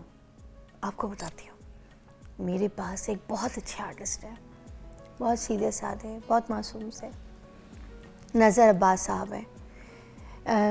पंजाबी बोलियों की वजह से बहुत ज़्यादा मशहूर हैं। पंजाबी बोलियाँ होती क्या आपको पता है? जिसमें 6 लफ्ज़ों के अंदर पूरा समंदर जो है ना वो बसा हुआ होता है, और इसमें दुख, दर्द, खुशी, गम, सब चीज़ें जो है ना उसका इजहार कर रहे होते हैं। तो ये होती हैं पंजाबी बोलियाँ, ये हमारे कल्चर का हिस्सा है। इनके वालिद साहब भी जो थे नज़र अब्बास साहब के, वो भी बहुत बड़े शायर थे पंजाब के। वालिद अख्तर सिद्दीकी राइटर थे, उन्होंने बड़ी 5-4 बड़ी अच्छी पंजाबी फ़िल्में लिखी हैं। और इनके जो पूरी फैमिली है वो कोई आई स्पेशलिस्ट है, कोई अल्ट्रासाउंड स्पेशलिस्ट है, और ये बोली स्पेशलिस्ट हैं। ऐसे ही ऐसे ही है। तो आज हमारे पास है नज़र अब्बास साहब, जो कि बड़े मशहूर वायरल हैं आजकल। तो हमारे प्रोग्राम में मधु हैं। सबसे पहले मैं आपसे कोई बात करूं, मैं चाहूँगी ज़रा बोलियों से शुरू करें पहले। सबसे पहले मैं हालात हाजरा को नज़र में रखते हुए राय मोहम्मद नासिर खान साहब की एक बोली। जी नज़र अब्बास साहब।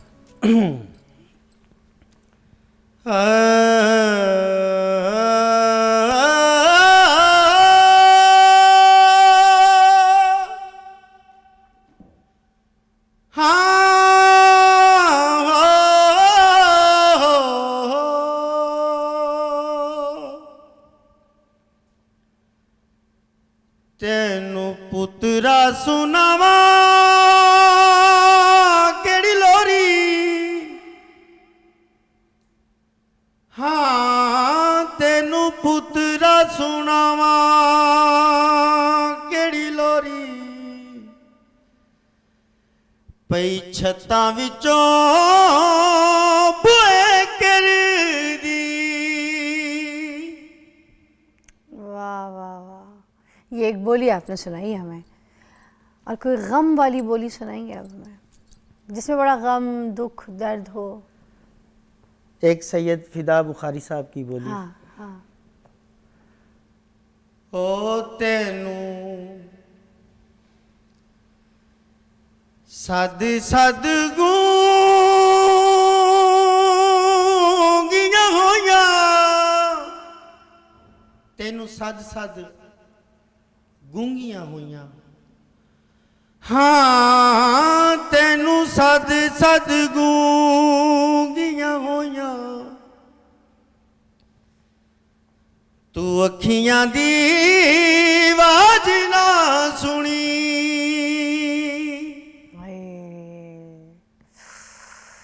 ऐसे रोंगटे खड़े हो रहे हैं मेरे तो ये बोलियां सुन के, या अल्लाह। और कोई खुशी की बोली, किसी के घर शादी है, खुशी का माहौल है, क्या बोली होगी? अपनी मर्जी से ना सुनाऊं? अपनी मर्जी का, हाँ। एक बोली सुना रहा हूँ।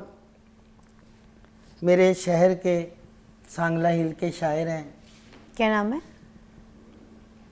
पिछले दिनों में वो उनकी वफ़ात हुई है। अल्लाह उनको जन्नत, अल्लाह उनको गरीक रहमत करे, मग़फ़िरत करे। हाँ। मेरे वाजिबुल एहतराम जनाब अरशद मंजूर साहब, वाह। उनकी एक बोली सुना रहा हूँ। जी।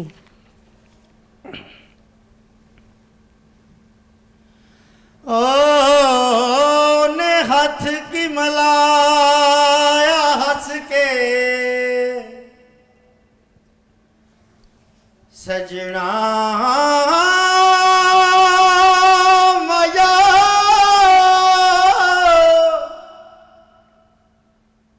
हाँ ने हाथ की मलाया हंस के, ते साडे नाल हथ हो गया। वाह, क्या बात है, बहुत आला, कसमें बहुत आला। और मेरे शहर के एक और मेरे शहर का बहुत बड़ा नाम है ज़ाहिद इंसारी साहब, उनकी भी एक बोली सुना। क्या बात, मैं तो अभी उधर ही हूँ। उन्होंने हथ की मिलाया, साढ़े नाल हथ हो गए। ओ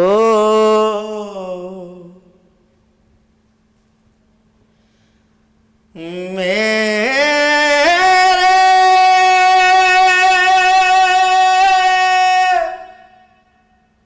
वाह। ओए साया, आहा हा हा। ओ मेहरमा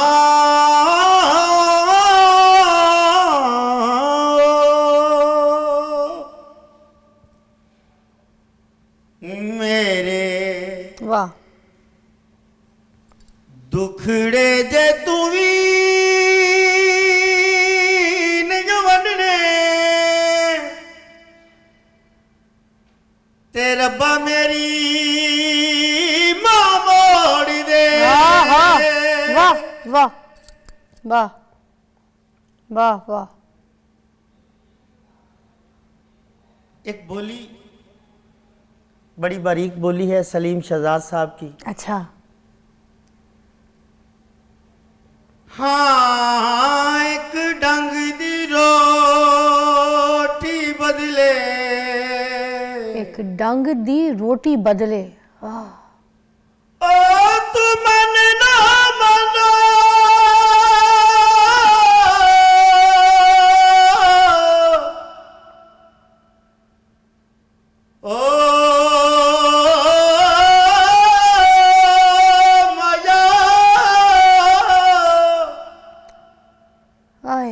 हाँ एक डंग दी रोटी बदले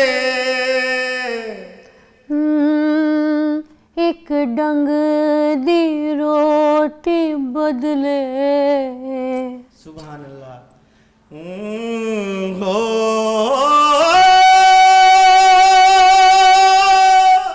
आहा माया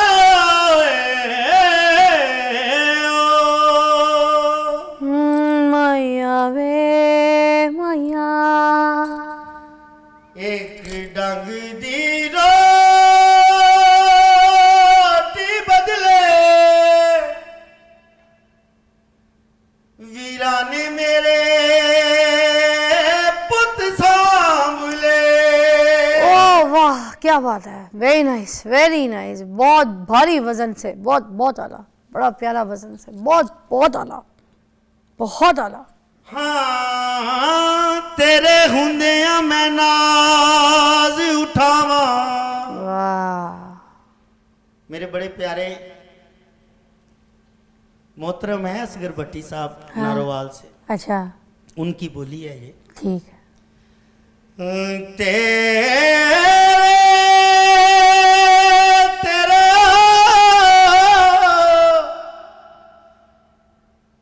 हाँ तेरे हुंदिया मैं ना। क्या बात है ये, वाह वाह। ओ तेरे हुंदिया मैं नाज उठावा चन्न साडा की लगदा। छा गए भाई, क्या बात है। एक मेरी मोहतरमा है, हाँ माओ जैसी बड़ी बहन है क्या मेरी, बात है। वो भी नारोवाल की हैं, वाह आसफा मरियम साहब। जी उनकी एक बोली है। बिल्कुल मोहतरम, हमारे लिए सुनाए। हाँ नंगे सिरां तो वार देने पैसे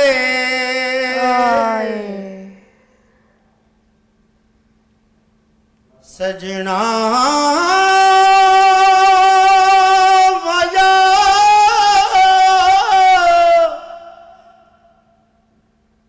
हाँ नंगे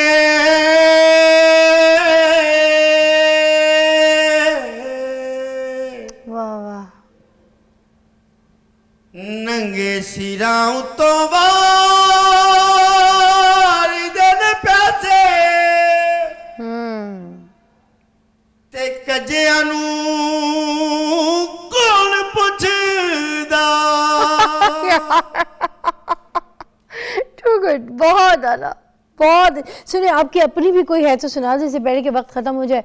आपकी अपनी कोई लिखी आपने, कोई है पढ़ी है, कोई बोली, वो भी आप मुझे सुनाए। बोली मैं अपनी आपकी है पसंदीदा बोली सुना रहा हूँ। चले जिस पसंदीदा, बोली से उसके मुझे- बाद मैंने अपने भाई की भी कोई बोली जी, सुननी है। इंशाल्लाह। चले पसंदीदा का नाम किन की बोली बोलने लगे? अंजम सलीमी साहब की अंजुम बोली। सलीमी उस साहब। बोली से मुझे बड़ी पजीराई मिली। क्या बात है, हमें हमारे लिए मोहतरम है। हाँ हाका मारदा पहाड़ा उत्ते चढ़ के। एक बार लफ्ज में भी बोल दे हाँ का। हाका पंजाबी में हाका कहते आवाज को, पुकार को। ओ पहली बार सुना, अच्छा लगा। हाका हाका वाह हाँ हाका मारदा पहाड़ा उत्ते चढ़ के। वाह हाय हाय। ओए रब जिवें उच्ची सुनदा। वाह वाह वाह क्या बात कही है। ओ वाह। एक मुदस्सर नौल साहब की बोली शायद मैं पहले सुना चुका हूँ, मगर मेरा दिल है मैं फिर सुना दूं। सुना दे। ओने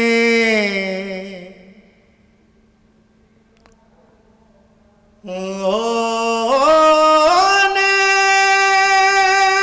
ओने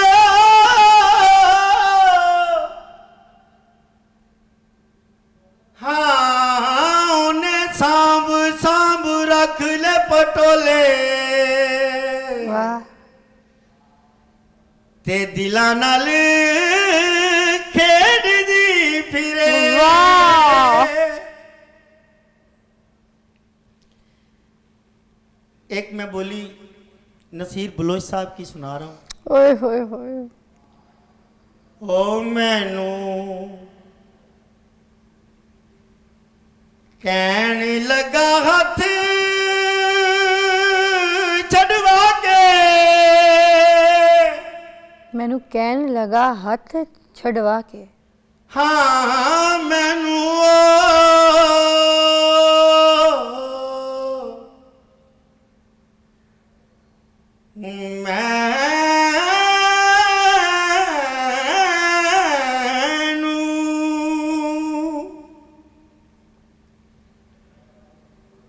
मैनू कहन लगा हथ छड़वा के, मैनू कहन लगा हथ छड़वा के। दोवां विच याद रखना।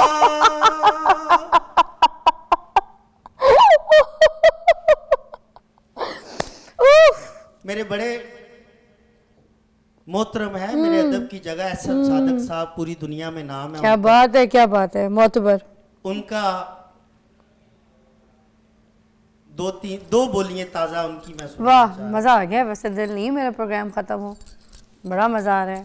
टाइम अभी तो शॉर्ट है महफिल तो हम- टाइम शॉर्ट है, मगर ज़िंदगी का भी कुछ पता नहीं होता ना। हाँ जे मैं दूजी बारी दुनिया ते आया, ओए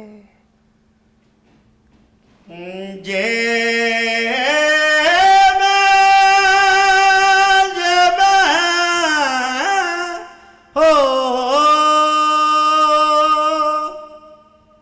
अगर मैं दूसरी मर्तबा भी ज़िंदगी मुझे मिली, मैं आया, यस जीवन मिला मुझे, तो जे मैं दूजी वारी दुनिया ते आया, नहीं किसे नाल प्यार करना। ओए होए, लेवल है। उफ, नेक धियां दे भी रिश्ते नहीं लेंदे। लेवल था ये। तवज्जो चाहूंगा मैं उधर से पहले तो वापस आऊं, मुझे आप तो जगह ही नहीं दे रहे सांस लेने की। हो नेक धियां दे भी रिश्ते नहीं लेंदे, ए चांदी रंगे वाल वेख के। ओए, मतलब नेक बच्ची को देख के भी रिश्ते नहीं मिलते। उनके सफ़ेद चिट्टे बाल देख ले। एहसन सादक साहब की इसी से रिलेटेड एक और बोली है। हाँ बुढ़ी धी ने सी मारियां चीकां,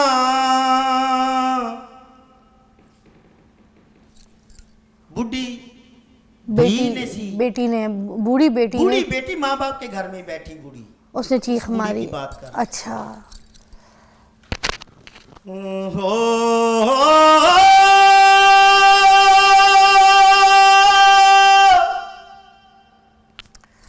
हाय हाय।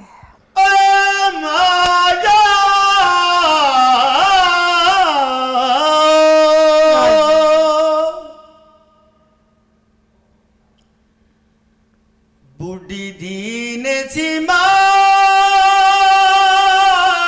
चीकां, गली च बारात वेख के।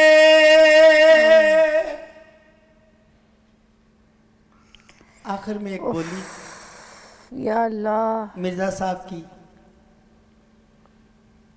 और उसके बाद एक दवाइया बोली, फिर इजाजत चाहूंगा। हाँ मैनू सोनी भी सोनी नहीं लगदी, जिदों दा मैं तेनू वेखिया। या अल्लाह, बहुत प्यारा। और आखिर में मेरे सफदराबाद के बड़े अच्छे शायर हैं नदीम अफजल साहब, उनकी एक बोली सुनाऊंगा, हाँ, फिर इजाजत चाहूंगा। मोतबर हमारे लिए।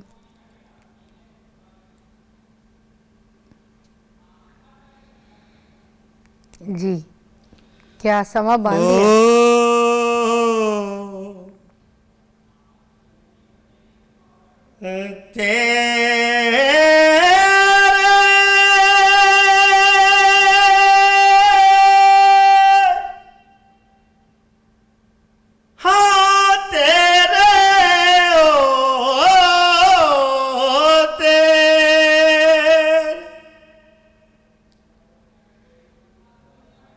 तेरे मुखड़े ते सदा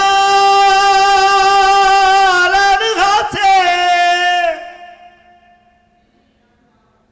एहो ने दुआ मेरिया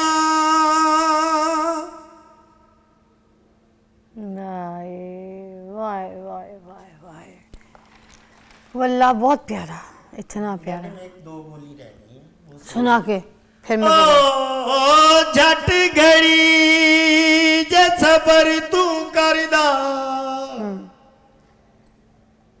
कमरुज़्ज़मान साहब की बोली सुना रहा हूँ। हो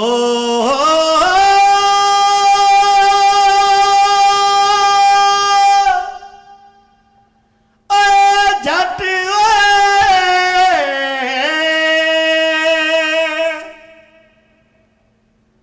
हाँ झट घड़ी जे सबर तू करदा, मैं तेरे नाल बोल पैना सी। वाह वाह वाह वाह वाह।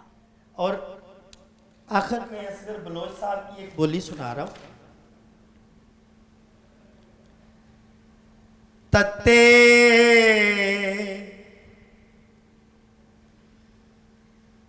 छावां दी हवा रुपया मंगदा, हाँ तत्ते छावां दी हवा रुपया मंगदा, जो पाला मेरे बिच वड़े। Very nice, very nice, very nice, very nice, very nice.